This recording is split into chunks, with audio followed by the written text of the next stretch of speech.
studio today. We've got me, Kellen Hansen, otherwise known as the Crimson Comet. Brady Fulmer, otherwise known as Lazy Snake.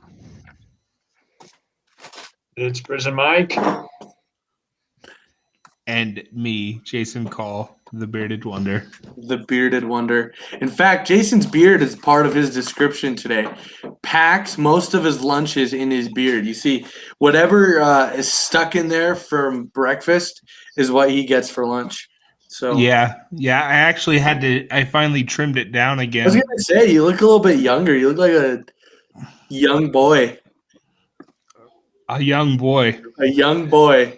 A young pubescent boy. Okay, I'm pretty sure I lost like 4 pounds when I trimmed my beard last, though. Hey, I'm not kidding. It was like this long. That counts towards weight loss goals, by the way. Yeah, it totally does. 100%. Mike shaved his beard too, and I think he lost like 8 pounds or something like that. No, that's not true because I can't even. I want to see.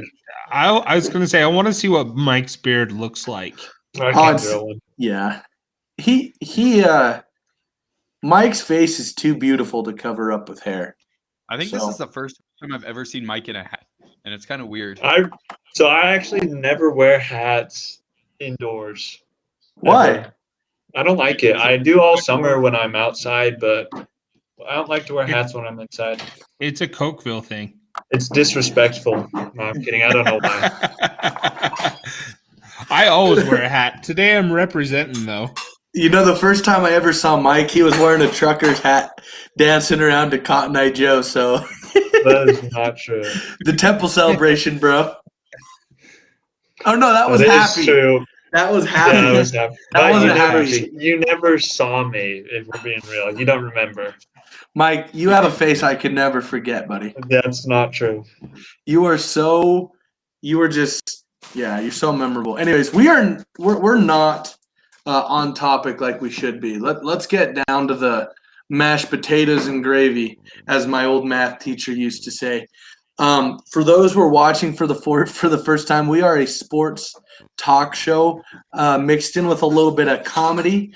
We are not expert comedians, nor are we expert sports analysts, but we do enjoy ourselves during this time that we have every week. So to get things started off, we're actually going to jump into it. NFL. Jason, why don't you bring up our first topic, our first NFL topic? Yeah. So we've been following the Carson Wentz trade a little bit, knowing that he went to Indianapolis. And as soon as he got to Indianapolis, some things started coming to light. And the main one being Carson Wentz's relationship with the head coach, Doug Peterson, at Philadelphia. And it didn't sound like it was very good. I don't know. I kind of wonder if that's Carson Wentz kind of trying to put an excuse on why this season didn't look so good, or how serious this beef was. What do you think? Brady, you go first. Okay. So I think the beef was definitely serious. I think we all kind of expected there was something there. You know, you heard little whispers, but I don't think anyone realized that it was this bad. But no, I totally believe that there could have been huge beef there that we just didn't completely know about. And it makes sense why he's definitely not in Philadelphia anymore and why he has moved on. So I think there was definitely beef there between Carson Wentz and Doug Peterson. The thing I'm most curious about with this story, though, Brady, is was the beef part of Wentz's performance issues this last season? And now that that's no longer in the picture, does he play better next season because of it? Like, is this something that garners our attention and thought, and maybe we see a new Carson Wentz come out next season? Who knows? I think the answer is yes, but obviously we'll have to wait and see. Yeah, I think, this has been actually really intriguing to me. And I think that they were kind of keeping it under wraps for a little bit just because they didn't want too much drama to be put out there. But now that Doug Peterson's gone and now that Carson Wentz is gone, it just kind of makes sense, to in the offseason to keep things exciting to throw this type of story out there. Apparently, there was a stretch where Carson Wentz and Doug Peterson didn't talk for like weeks. I mean, there was a point in the season where they weren't – not only were they not getting along, they just weren't talking at all. And you think about it. You've got a guy who is your starting quarterback or who has been your starting quarterback, a guy you're paying millions of dollars to, and he's not communicating with the head coach of the team other than on game day. That is absolutely asinine. That is just as bad of a situation as you'll find. And I honestly think a lot of that, I mean, I don't want to pin it all on Doug Peterson because the fact of the matter is like, you have to be professionals and if your quarterback isn't doing what he's doing for you, you've got to make some choices. But I also think that just for the sake of team unity, he dropped the ball by allowing Carson Wentz to become so hostile towards him. I don't know. What are your guys' thoughts? What do you think, Mike? I think you haven't seen anything. I don't know if we're being real. I don't really know a lot about this topic. I really didn't follow anything with Carson Wentz this year, and I guess when he gets, I feel like it happens every once in a while. Someone gets traded, and then they're like, "Hey, I've had problems with this organization." It's kind of random, and I don't know. I really don't know too much about the subject. But as far as if Carson Wentz is going to play better, he might not. If he's talking with the head coach, then obviously like things are not gonna go as well. So I feel like if there's good communication between the Colts head coach and him now, that he might play better. I mean, and I look at that as an everyday thing. If you're working a job and you're going to that job and you don't like your boss that much, you're not going to do a good job. Like, yeah. It doesn't matter how much you love football at that point. If you don't like your coach, your performance is going to go down. Like I really hope that Carson Wentz can turn things around next season. I don't know if this is a good enough excuse for how bad he was, but it does explain a little bit to me. Well, I just don't see Carson Wentz as a head case. He's never really given me that vibe that he's a locker room problem. Like, I feel like his whole career he's been a guy that has been pretty reliable on the field as well as in the locker room. And so part of me wonders if it was just a lot of it had to do with Doug Peterson's coaching style or something that, he did. But, I mean, there's a reason why both of them are out of Philly, though. Right? Yeah. It wasn't a one of them stays, one of them goes. They got rid of both of them. So obviously they weren't too hyped up on either of them at the time. But one thing that's interesting is his old coach, the new coach of the Colts, that was his coach in Philadelphia when they won the Super Bowl. I think he was offensive coordinator or some type of coach. So they have a good relationship. I mean, we talked about this last time. I think that this is one of those deals where I think Indianapolis won this trade, and I expect, I'm not going to say huge things, but I expect some good things out of Wentz next season. And to build on your point, Kellen, and actually you kind of segued into our next topic a little bit, is we can really see how if Carson Wentz is being kind of dramatic or a drama, for lack of a better term, queen, with the issue that he's not going to be able to keep his jersey number. Yeah, I want to hear your guys' thoughts on this one. So anyways, so Michael Pittman Jr. Is a wide receiver for the Indianapolis Colts. And last year for the Colts, he had about over 500 yards receiving and 1 touchdown. So, I mean, we're talking about a guy that I think showed some flashes of potential last year. But by no means is he, in a position that, is – no one's considering him to be a superstar at this point. the jury still is kind of out on him. So when Carson Wentz called Michael Pittman Jr. to ask how important keeping number 11 was to him, Michael Pittman said he is not going to be giving up his jersey, that Carson Wentz is going to have to find a new number, essentially. So I want to hear your guys' thoughts on this. Is it a big deal? Is it not a big deal? Is Michael Pittman in the wrong, or is Carson Wentz right on? Mike, what are your thoughts? Yeah, I want to go first. Carson Wentz is not Tom Brady, so he can find a different jersey number. That's all I got to say. Maybe if he was a Tom Brady, he could make a big deal out of it, but he's not Tom Brady, so find a different jersey number. See, Somebody and else Mike, I'm on the same page as you, but Michael Pittman's got to realize that Carson Wentz is going to be the guy giving him the ball. I mean, Michael Pittman can't do much if Carson Wentz doesn't look at him. So it's just a number. Like, does it really matter? For some it's guys, a brand, Mike. That's the thing, though, is it's kind of a brand. Like, you think about Tom Brady last year. Godwin gave up his jersey number to Brady, and Brady didn't make a big deal out of it, but it's also kind of important to Brady because he has his TB12. Yeah, but Carson Wentz is not Tom Brady. It's not like he's selling millions of jerseys every year. Yeah, I see what you're saying, Mike, but if numbers didn't matter to players that much, then why is retiring your number such a big deal? Mm-hmm. I mean, these players put a lot of their rep, or they have their superstitions or whatever. I mean, when you played basketball in high school, I'm sure you had a number you preferred. I actually didn't have the number I wanted, but that was okay. But I watched an interview with Kobe the other day where it was an old one where they asked him, like, what number was better, 8 or 24? And he said the only difference was 8 had something that 24 didn't, and that was the ability to grow hair.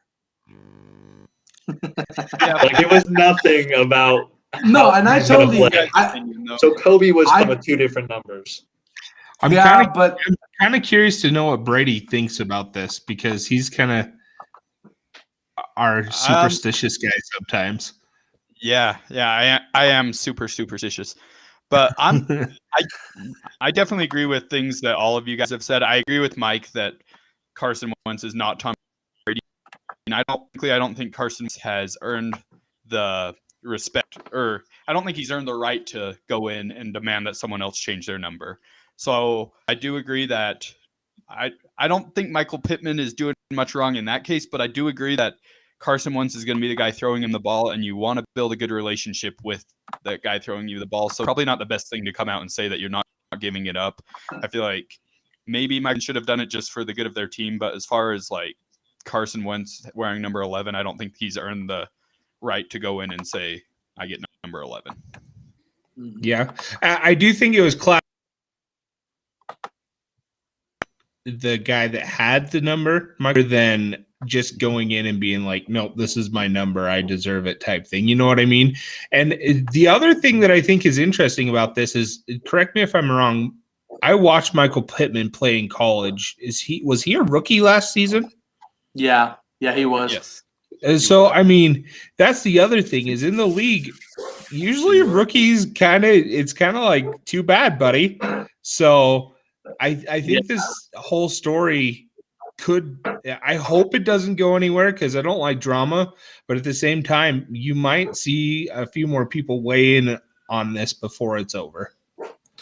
Yeah. So here's my opinion on it, and it's kind of like, first of all, from the sounds of it, Wentz has already told Pittman, like, it's not a big deal. I'll change numbers. Mm-hmm. But here's my beef. I'm going to criticize Michael Pittman Jr. a little bit. So neither one of these guys has really earned the right, in my opinion, to establish number 11 as their number, right? When I think of number 11 in the NFL, I think of Julio Jones and I think of Larry Fitzgerald, right? And those are 2 players that have 11 attached to them. When you think of 12, you think of Tom Brady. So first of all, yeah, for the brand, it's not a huge deal. But if it was, it probably would mean more to Wentz at this point than Michael Pittman. But I am just saying, if Wentz decided to make a big deal out of it, I guarantee he would get number 11. Because he's getting paid he's the quarterback. He's getting paid a lot more money than Michael Pittman Jr. is at this point.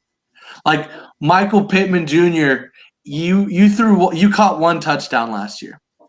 You know, like you haven't really proven much anyways. And if Carson Wentz wanted to be seriously annoyed with this guy, he could have made a big stink out of it.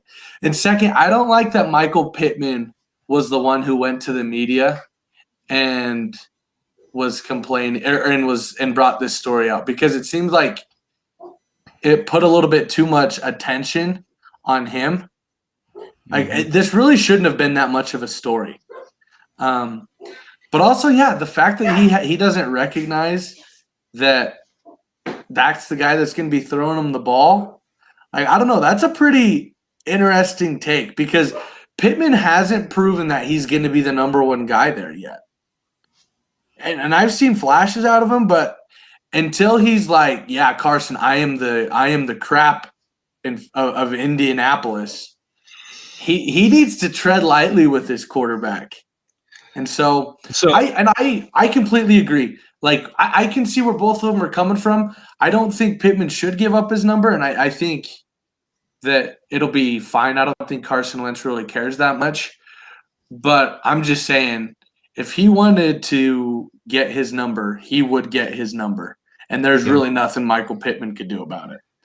Here's the interesting thing I like that came out of this story is I don't know if Michael Pittman understands the risk-reward situation he just put himself in.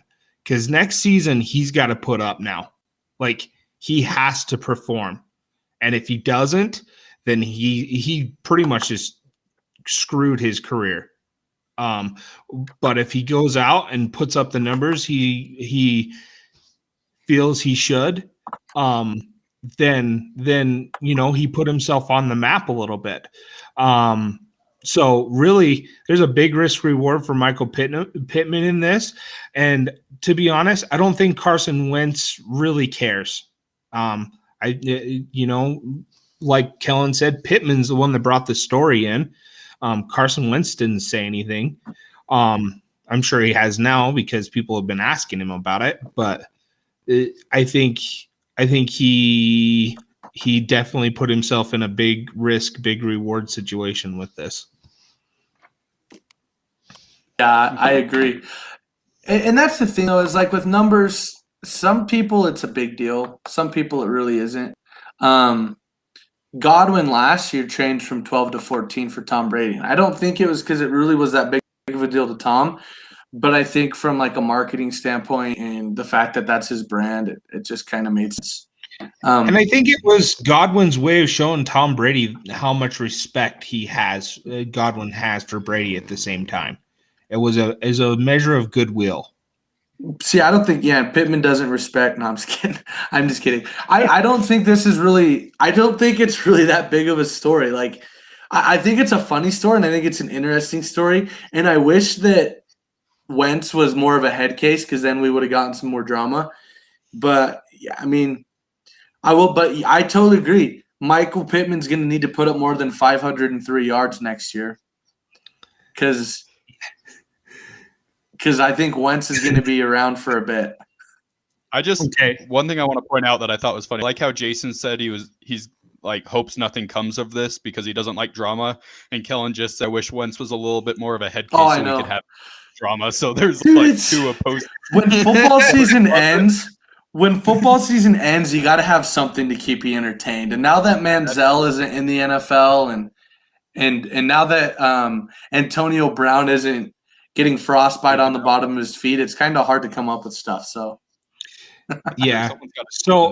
So I've got to tell you this story really quick, and it's about our next topic a little bit. When I was in probably the 4th or 5th grade, Antoine Carr, backup power forward for the Utah Jazz, played under Karl Malone, came to Star Valley because we were part of the junior jazz program back then. and he was doing a little clinic for all the kids. So I was there, and he asked me to come up and just shoot a basketball. He was showing us, demonstrating something. And so I'm like on the corner of the free throw line in the box there, and I do a turnaround fadeaway jumper and I make it. And like he was like, "Whoa, that's awesome, but don't do that anymore," type thing. It was cool. Anyway, it's kind of my real life association to this next topic. And you were just like, "You're trash, dude. You're trash." No, I didn't do that. You're just mad because you can't do that." That dude could have squished me in a bad way. But that's what I thought of when I'm reading this next topic that's coming up. And it's the kid that's trash talking to Cam Newton at football camp. Mm-hmm. Yeah. So So Brady, I don't. go ahead, Go ahead, Jace. Brady. No, I was going to say, I don't know a whole lot about this story, so I was going to hand it off. Okay, so I watched the I know video. Brady and watched it.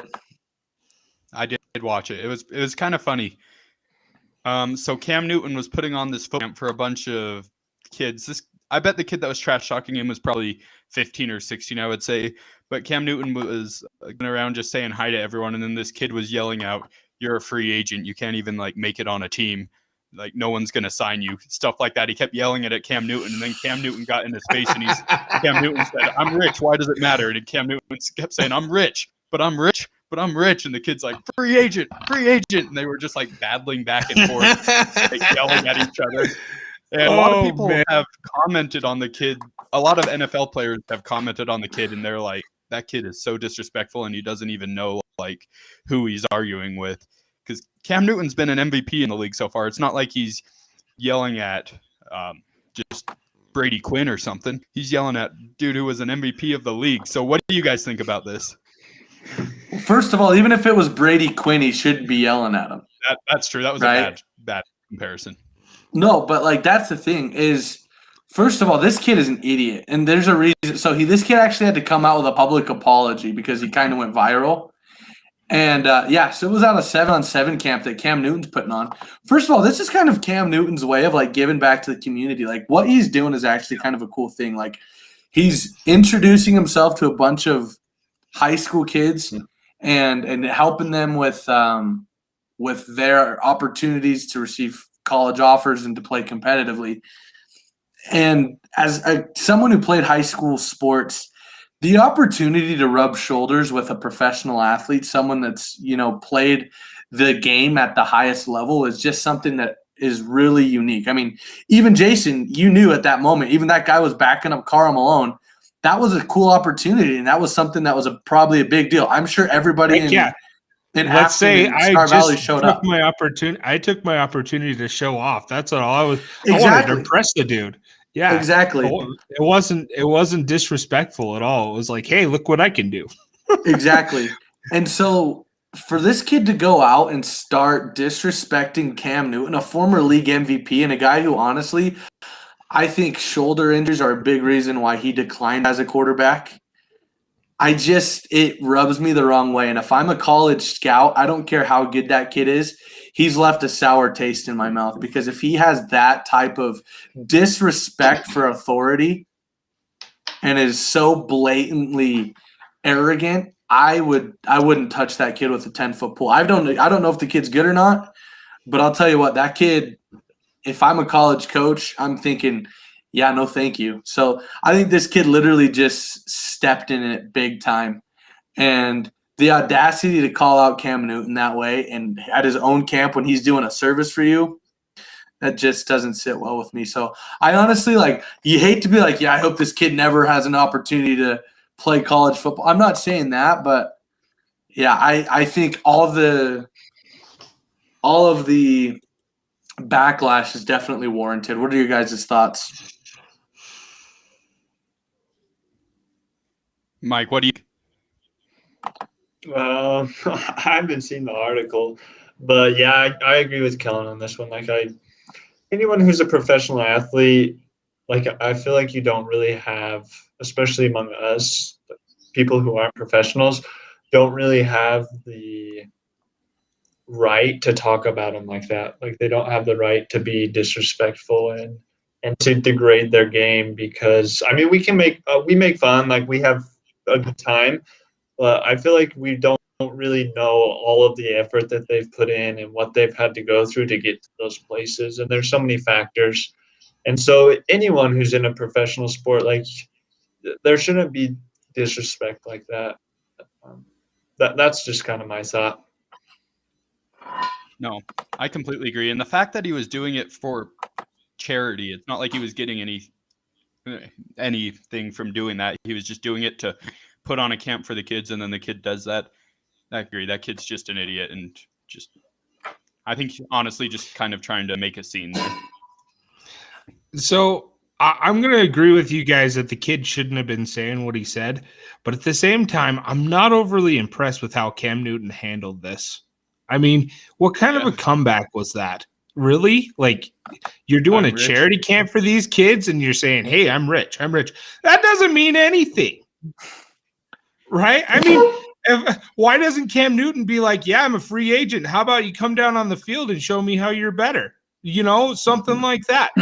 Or just ignore the kid. Like, the fact that Cam Newton even acknowledged the comments, to me, I mean, we've always questioned this dude's maturity level a little bit. I mean, you look how he handled the Super Bowl loss against the Denver Broncos, and since then, and this does not help his case at all. It doesn't. I'm not agreeing that the kid should have done what he did, but Cam Newton should have reacted that way either. I agree with that, but at the same time, we have to remember, like, these are human emotions, right? Like, someone starts lipping off that way, like, I think Cam Newton probably is a little bit vulnerable emotionally right now. He had a terrible season with the Patriots. They didn't make the playoffs.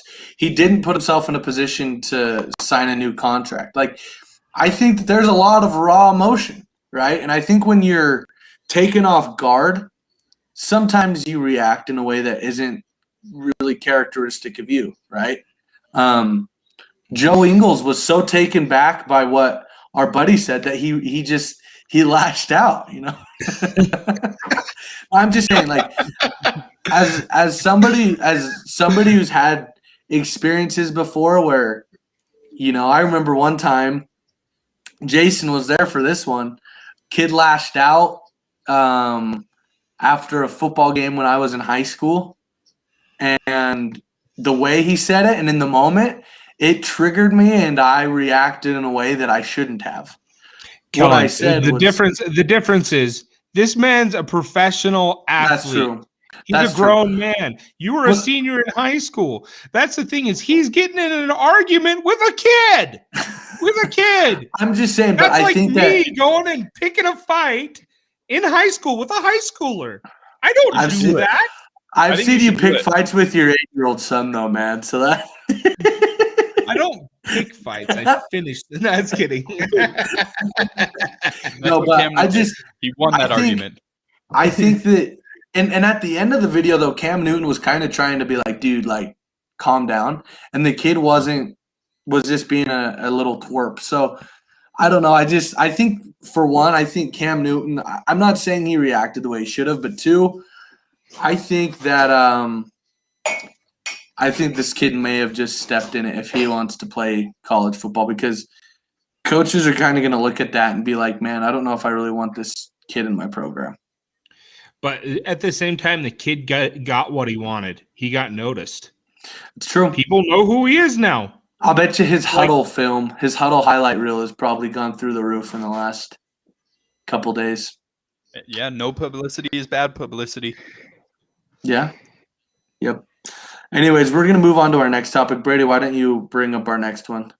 All right, so our next one, we're going to stick with the NFL. And Deion Sanders, prime, the legend. Deion.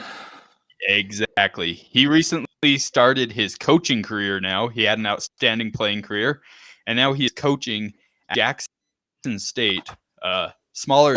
And let's just say his first coaching venture was a little bit crazy. While he was coaching the game, a bunch of his stuff got stolen out of his locker room, but luckily they were able to get it back. They caught the thief who stole it, but yeah, just crazy. Deion Sanders, his first coaching premiere didn't disappoint as far as just news goes. What do you guys think about Deion coaching? Let's start it with that. I'm excited to see how he does as a coach. I mean, it's a really small school that I'd never even knew existed before I read the story. But good for him. You know what? If he's a great coach, I hope he can go far. I've always liked Deion Sanders. I don't know. This story just proves how kind of slow this time of year is a little bit as far as things to talk about too, a little bit. I'm a little bit confused. He's coaching football, right? Yes. No, he's coaching hockey, Mike. What football season is going on right now? They're having It's all the teams that didn't play last fall. They're doing it in the spring. They actually went through and did that? Yeah, all the D2 schools are playing. FCS. Okay. Yeah. So, and they played an NAIA school. And they whooped them. Good for him. But I read the article about, and there were so many different things about. I read an article that a lady saw the person stealing this stuff, and so he never got away with any of it, and she just locked it away. Like, there are so many things flying around that it's hard to know. But on the line, someone tried to rob him, but he didn't get any of his stuff. So I just feel like this story kind of got blown out of proportion. Yeah. Yeah. And don't get me wrong, I hope he does well. Me too. It's Jackson State. I don't really. I'm sorry, I don't care. You know what?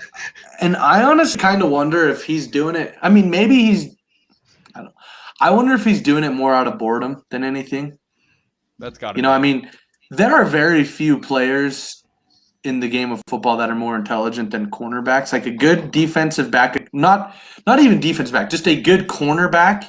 Because I will debate it with anybody. Cornerback in the National Football League is the most difficult position.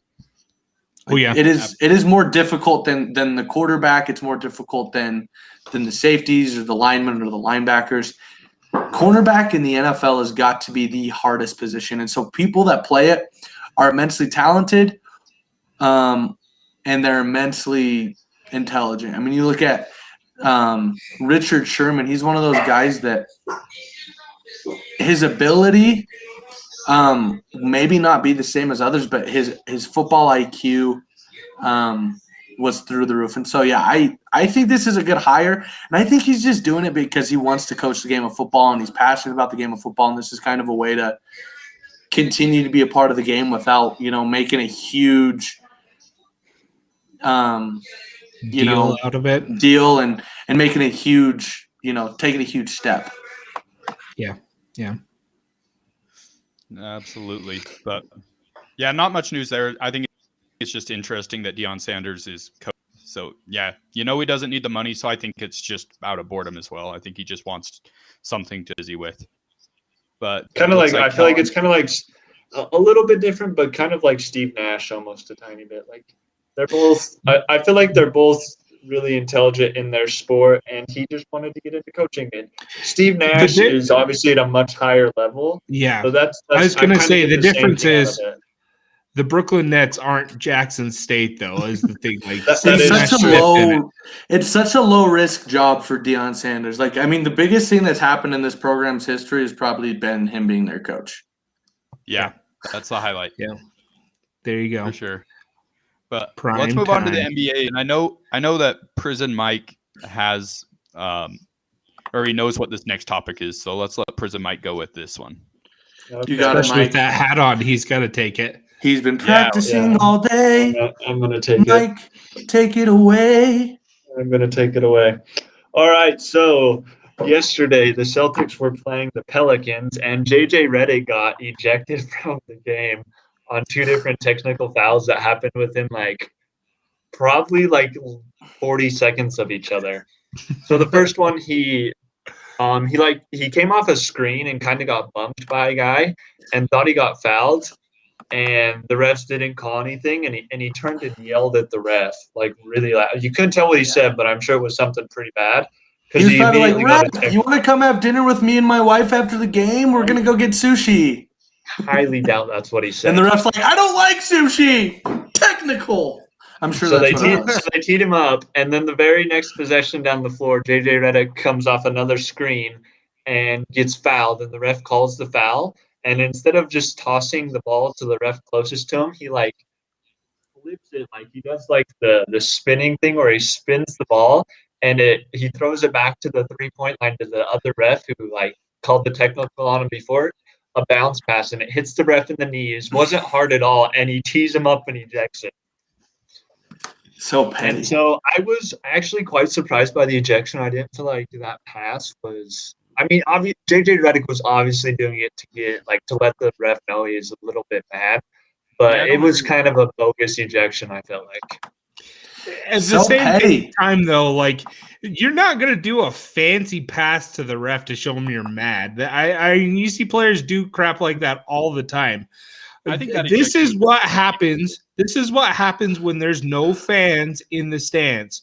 The refs get a little loco. Like I've seen in college basketball too. I've seen technical fouls, and I'm like, really? You called a T on that?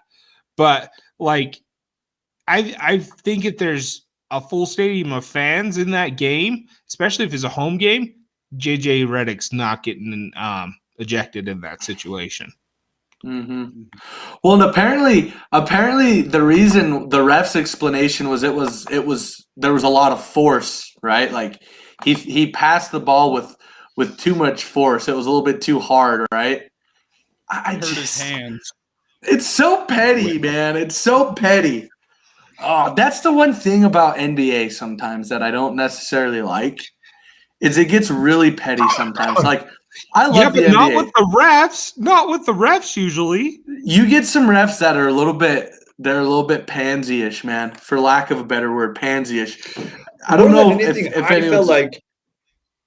Sorry, Go ahead. more than anything, I just felt like it was the part. I don't think he should have got ejected for it, but the fact that he like went out of the way to throw the ball to that ref instead of the one who was right next to him. But is Well, he and- supposed to? and- I don't think that's right at all, Mike.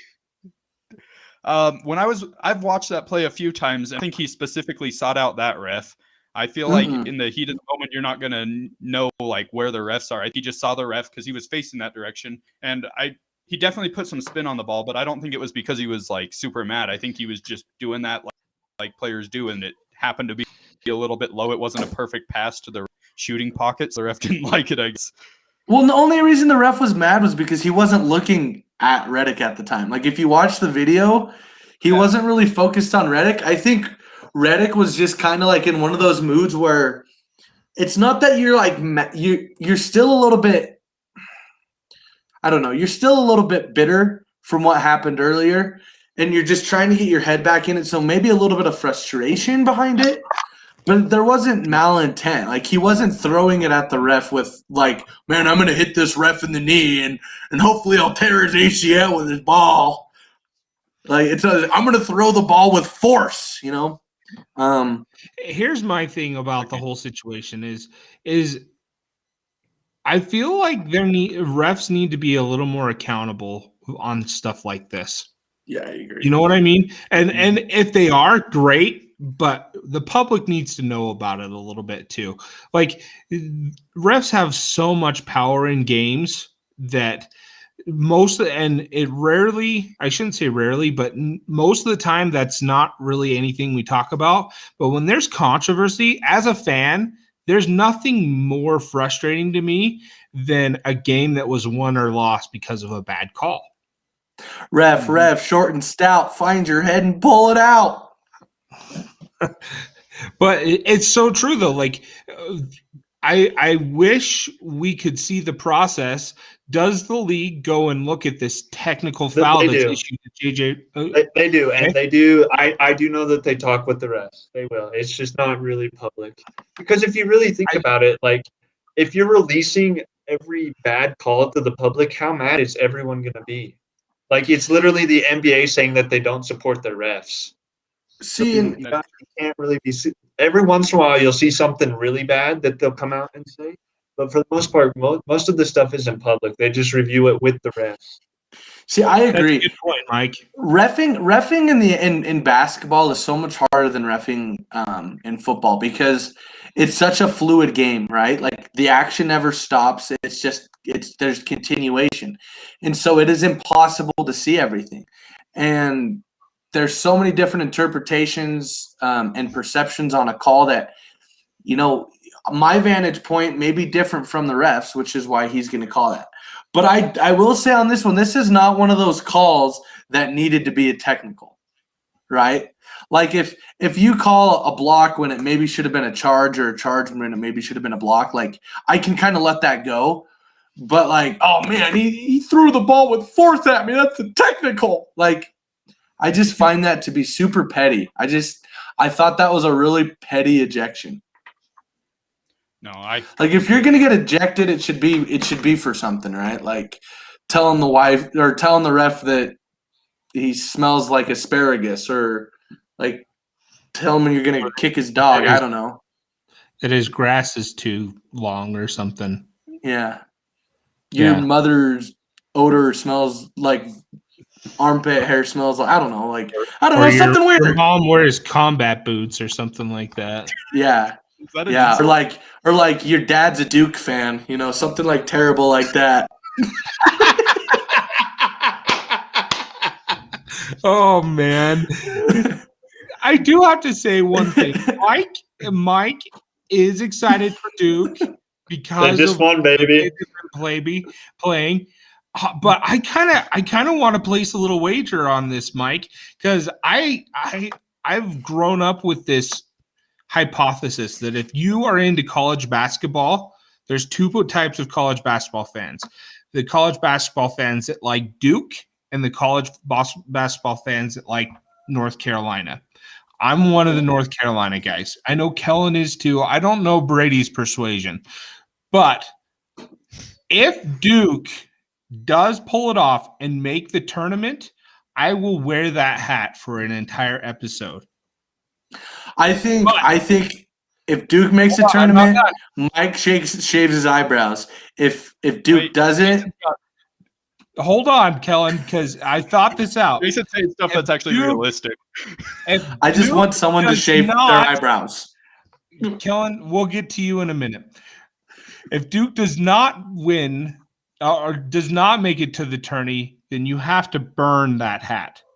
Heck no. Yeah. Heck no. That's what I'm talking about. Come on, Mike. A stinking gift to me. I'm not burning it. Burn that hat. Burn that hat.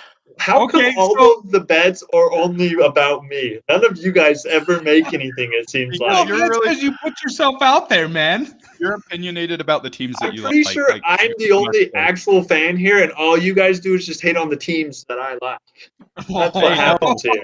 No, Mike. Are you insinuating that you are the only sports fan in the group Sports Fans? Yeah, you guys spend more time hating on the teams I like than liking the teams what? you do. If the Celtics would have won, Mike, then Brady would have been eating the hot sauce. I would have had to drink the hot sauce. See, I was in on that bet. You were just on the losing side of it. Yeah, I know, Mike. And now I'm going to be in another stinking bet. You guys never bet amongst yourselves. Yeah, Mike, listen to this Western Wyoming precision, Jason, man. I'll bet you a high five. That BYU makes it into the tournament. And if they don't, what is going on? We give knuckles. See, we make bets, Mike. We're being told to stop picking on Prison Mike. You have someone watching over you out there, so yes, we'll lay off. Watching out for me. We'll lay off Prison Mike. Wyoming precision. Here's what I want to know. Here's what I want to know. Jason said that there's Duke fans and there's North Carolina fans. I will be impressed if you guys can name 5 players on North Carolina's team without looking it up. There we All go. time or this season? This season. Oh, F. Yeah. There you got him, Mike. Boom, roasted. See, I didn't say I was a big fan. I just say I like. Oh yeah. Now the words are getting taken. See, but here's the thing, Mike. I've been following BYU. I've been following BYU, man. I've been following BYU this year. You just always sit here and say how North Carolina is better than Duke, and you're a North Carolina fan, and you hate on them. You hate on Duke, but you can't even name North Carolina's team. Can you name 5 players on North Carolina's team? on North Carolina, I can't. I know they have Caleb Love and a Brooks guy who won ACC Player of the Year last year, but I'm not a North Carolina fan. The Duke fan. Mike's a North Carolina fan, guys. He can name like part of their Wendell Moore, starters. Mark Williams, Matthew Hurd, DJ Stewart, Jeremy Brakefield, Jeremy Roach, Goldwire. I'm Who actually else really can I impressed name? right now. Mike Buckmeyer. I'm not They're gonna lie, even this is very boys, and I know who it is. Okay, Mike, what's I'm Duke's record? sorry. What's Duke's record? Right now, they are 11-8. See, They just won. why That's not would bad. I memorize? See, if I was a Duke fan, I wouldn't memorize their team though, because I mean, 11-8, man. Like, I might as For me, for me to memorize University of North Carolina's players or Duke's players at this point is almost just asinine because they're going to have an entirely new lineup next season. And I'm not really impressed with, like, the thing is, like, if I was at North Carolina, like, if they were the top 25 team this year, I'd probably pay attention. But BYU, man, I could name their whole roster. I could name their whole BYU's roster. not top 25 either. But I'm still BYU's not BYU. top than 25 Duke. either. And They're closer than They're Duke. higher than Duke. the ACC, they're .015 behind North Carolina. Hey, Mike, Correct. how does it We're feel going to the know? tournament, baby. How does it feel to know that BYU's going to the tournament and Duke's not? They might, man. They might. There's a chance. That's why I'm wearing the hat. They just won. Yeah, they did Oh, win. wow. They I'm not wearing a marijuana hat. Western Wyoming Precision. I'm not wearing a marijuana. It's a bear pit. Go bear I pit. feel like It kind I'm of a does. I Bear get why you Pit said fan. that. It does look like kind of like that. So So Jason actually is wearing a marijuana hat, and Oh man. See, hold No. on. It's a bear. Not Anyways, marijuana. we are so far off topic. We are so far off topic. all I gotta Sorry. say is I boom just felt roasted. bad for Boom roasted. Mike, do you So- know that Duke is a synonym for the word poop? Did you know that? Duke means I did poop. not. Mike won I that think exchange on Brady it. agrees with me. He And won boom that roasted. exchange. He Good cannot He job, won that Mike. exchange. So- I'm proud so- of you for so- supporting a team that's not going to make the tournament. That is like the Hey. ultimate sign of, You got to stick with They them. might, man. I might respect make it it. though. I'm curious. So, are you not confident in Duke's ability to make that bet then? I really don't want to burn the hat. Oh, he's not confident. He's Oh, not I'm serious. confident. I will. If I don't BYU wanna doesn't burn make this the hat. tournament, I will burn this sweatshirt. No, Will you you? won't. That's That's not Jason. your sweatshirt. You turd. No. How confident I am. This was a You're gift buying to me. a I'm new not one. burning it. Hey, Well, if you were If confident I in bought Duke, you- would make if I bought you another piece of Duke paraphernalia, I can't even say Duke properly. If I bought you something else, would you burn it on the live stream? No, I wouldn't. Would you burn your Duke shirt that you wear? No. So what you're saying is you think they might make the tournament? He's not very I'm believing they can. confident. I'm believing they Okay. will. Stop it, Mike. Studying your nonverbal communication, I can tell you that you are not confident they're going to make the tournament. Why? They just have won Why? 2 in a row. They just beat Virginia and Syracuse. I think if they can beat North Carolina, that would help them out a bunch. There's a good chance if they beat North Carolina. I automatically have more interest in watching that game now, though. I do too. Yep. We'll have to see. Anyways, how it If they goes. can beat North Carolina, there's a chance they get in. Yeah, I just hate this because like I don't want to see your spirits come crashing down, Mike. Like They won't. I have thick skin. I mean, I deal with you guys all the time, so that's totally true. Oh man. Oh, That's totally man. true. He is Okay. a trooper. We love us some Mike. Anyways, we got to Okay, move Mike, on, next guys. time, before we do, I just promise the next time I come up with a challenge, Mike will not be a part of it. Okay, Yeah. that sounds like Yep. a plan. All right, we're gonna move on. Brady, why don't you bring up our next topic? So the Timberwolves, the Minnesota Timberwolves, have made a coaching change. Why don't you go into that a Yeah. little bit? So the Timberwolves have fired their head coach Ryan Saunders, And in that same move, they have hired a different guy named Chris Finch. And Chris Finch has been an assistant for the Raptors. Even this year, he was an assistant for the Raptors. I know that the Timberwolves GM and all those people, they talked with the Raptors, making sure it was okay that they hired this guy right off their staff. So they were able to hire him, which I feel like that's pretty rare, hiring someone from another like team's coaching staff during the middle of the season. At least I don't remember that happening very much, but I think everyone kind of saw this coaching change coming for the Timberwolves. I believe they have the worst record in the NBA. Not really producing wins, not really doing well. So it's just time to switch things up in Minnesota. I think they do have some young talent. They have the number 1 pick in Anthony Edwards. And I think that they can get better in years in the future, but as of right now, it's not looking good for the Timberwolves. So I don't think this coaching change will really affect them too much this year, but it might be something to watch going forward. You guys know anything about Ryan Saunders or Chris Finch for the Timberwolves? All I know is he's got a free ride this season for the rest of the season. It doesn't matter how they do. They're correct me if I'm wrong. They're the last in the Western Conference right now. Is the last time I in the looked. NBA. Okay. Yep. Yeah, So, They're 7-24. If he turns it around this season, great. If he doesn't, he didn't get to work with the team preseason. There's no really risk unless he does something really, really, really, really bad. Right? I mean, so it's kind of a nice situation to be in as a head coach, because if you're successful, great. If you're not, you can just say, hey, this is what I was thrown into. At least give me a season to work on it. That's true. Yeah. I totally agree. And I feel like this is a good young roster. But one thing is Karl Anthony Towns has only played in 11 games, which has been big. And then they haven't really gotten the production out of some other players like I think they were expecting.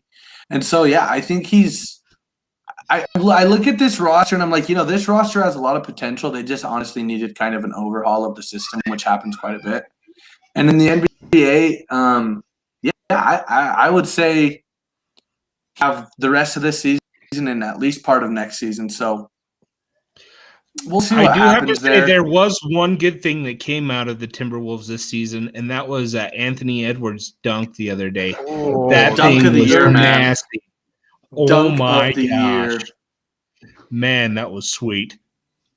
Yeah. Yeah, I agree. Anthony Edwards very is a freak. impressive. He's fun to watch. Yeah, I really hope is. Have they released the dunk contest lineup yet? Because he should be in it after that. Not that I've seen, but I'm sure that'll be coming out here. Have they even released the reserves? I don't think so. I think they're still working on that. But. Yeah. Anyways, I think that I just feel like, and we've talked about this before, these small market teams, they have a really hard time establishing a lot of credibility in the NBA because with how people can pack the roster in the NBA, it's just, I don't know. The whole super team concept really puts small market teams like Minnesota at a big disadvantage. For sure. But anyways, we're going to move on to our next subject. Oh, go ahead. Before we move on, so I just want to I'm not sure who was commenting before, but I just want to say, hey, thanks, guys. We really like it when people comment. This is one of the first times we've had it. So thanks for commenting and keep commenting. We like to interact. We like to interact with the people we're talking to. Especially when they stick up for Prison Mike in the comments. Especially when they stand up for me. So just we need to create a group of people that defend Mike. We'll call them Mike's Mafia. We'll call them in when we're picking on him. Call in Mike's Mafia, everybody. No, so we really do appreciate all the support. Thanks for whoever that was. We like your comments and questions. For sure. Mike, you are 10 steps ahead, man. You're on it. And it's totally true. We really appreciate all the support we get, and we have so much content coming out. We'll talk a little bit more about that at the end, but thanks for bringing that up, Mike. And for anybody watching, we love it when you comment. We love the interaction. So we're going to actually talk about our last subject, which is UFC. just because I honestly feel like the UFC, whether it's a fight night or whether it's an actual pay-per-view card, they're doing an amazing job. We were all pretty excited about the Curtis Blades Derek Lewis matchup, and I just want to say we all gave a prediction, and I was the only one who predicted that Derek Lewis was going to win. Sometimes I wonder how long Kellen likes to wait until he can toot his own horn.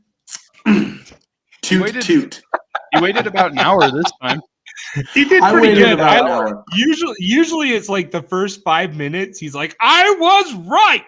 I was right, okay? He was. I just want to say he has bragging rights on this one. I just want to say, and it. the reason why I picked Derek Lewis is because I've watched his film, and I'll tell you what, like, if he can knock you out within 3 rounds, like if he can make it 3 rounds, he's got a really good chance to win because this guy has so much power. And I wouldn't exactly say stamina is his greatest attribute as a fighter, but holy cow, that was one of the most devastating knockouts I think I've seen in a while. Did you guys see the video? Yes. That uppercut, like you don't really see all the power that went into it because of the angle, but when you look at how he slept Blades, I'm telling you what, like it's almost a shame that John Jones moved up to heavyweight because Derek Lewis deserves a championship shot against Stipe or That's who he wants. He wants Stipe next. In the post-fight interview, if he said he wanted Stipe, but the other thing he said that stood out to me there was he said he was waiting for that shot the whole fight. It's totally granted, true. It wasn't a long fight, but he knew exactly what he wanted to do, and he was just waiting to get it done. That was impressive to me. Well, and you think about it, he likes those wrestlers, and yeah, no, that is a strategy move because if you think about it, a wrestler is going to go for the takedown, and that's kind of what he was going for. He was going for that double leg, and Lewis knew, all right, if I get an opportunity to uppercut on a double leg takedown, I'm going to take it. And so, yeah, I think that Derek Lewis is one of those guys that he deserves a title shot right now. He's probably not going to get it. But I honestly am really intrigued to see who he fights next. He's already beaten Ngannou twice. Hasn't gotten to fight Stipe yet, as far as I know. But I'm excited to see what happens there. What are your thoughts, Brady? No, I don't have too many thoughts other than what you said. Derek Lewis is amazing, and I definitely underestimated him. But, yeah, heck of a knockout. As soon as he saw Blades just duck his head, he was able to get him there. And I agree with Kellen. I think he's one of the funniest guys in the MMA or in UFC. Just watching his fights after or his interviews afterwards, he's a funny dude. Yeah, he's an entertaining fella. Mike, do you have any thoughts? No, not really. I feel like you guys have covered most of it. I want to see Mike go into the octagon with Derek Lewis, man. That guy, I think Mike can take him. A lot. How long would you last? I like Mike? Prison Mike too much. I like your chances, Mike. I just run in circles until he finally caught me. Probably about 10 seconds.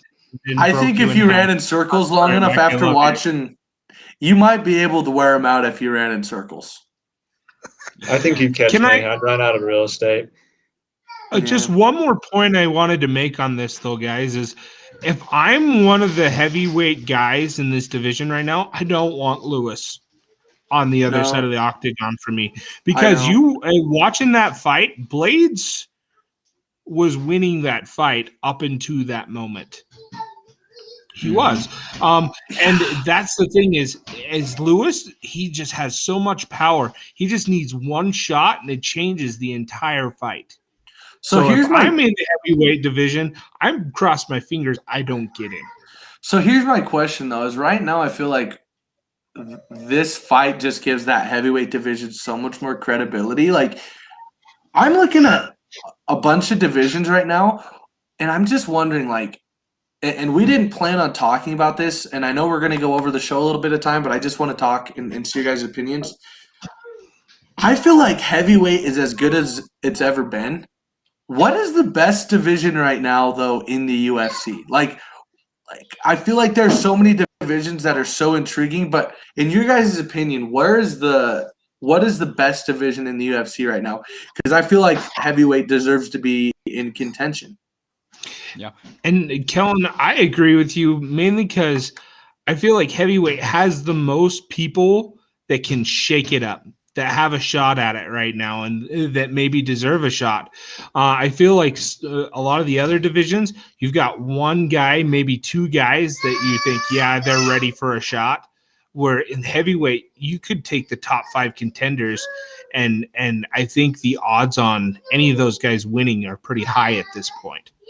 No. Yeah. And I completely agree with Jason. As I was trying to think through this, I don't think there's any division right now that's as competitive as heavyweight.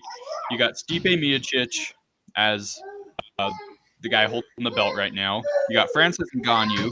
You also have arguably the greatest UFC fighter of all time in John Jones moving up to that weight division. You got Derek Lewis right there who looked amazing and looked like he could contend. So that's at least 4 guys right there who all are guys who could contend for that belt. So I don't know if there's any other right now. And even though he just lost, Curtis Blades is a legitimate fighter. Like he got knocked out, and that's why I'm saying nobody wants Lewis right now because Curtis Blades was legit. Like I said, he was winning that fight up until that shot. Yeah. I think right now, honestly, I agree because the thing is, I feel like there's not a huge gap in terms of talent when it comes to the champion and the other contenders, right? Because, I mean, you look at it this way. Right now, for example, in the middleweight division, there is such a large gap when it comes to Israel Adesanya and everybody else, even lightweight. Like until Khabib Nurmagomedov retires, like there's nobody that's even close. But I will say this: that division, once if Khabib is retired and truly is retired, is close. But I just think that, especially with John Jones coming into that division, you're gonna see so much happen this year. I feel like 2021 is going to be a year where you could see some major changes within the heavyweight division because I'm telling you what, there are some dudes in that. There are 4 dudes, in my opinion, that I really couldn't tell you who's the best fighter of those 4. And those are Stipe, Ngannou, Derek Lewis, and John Jones because I feel like all 4 of them on a good day could come in and win the belt. But that's it for us, man. We're out of time. I honestly feel like this hour every time goes by really fast. Most of the time we end up going over, but we love being able to talk to you guys. And like Mike said, we love it when you guys watch our videos, and we love it when you comment, and we ask that you subscribe to our channel and that you share because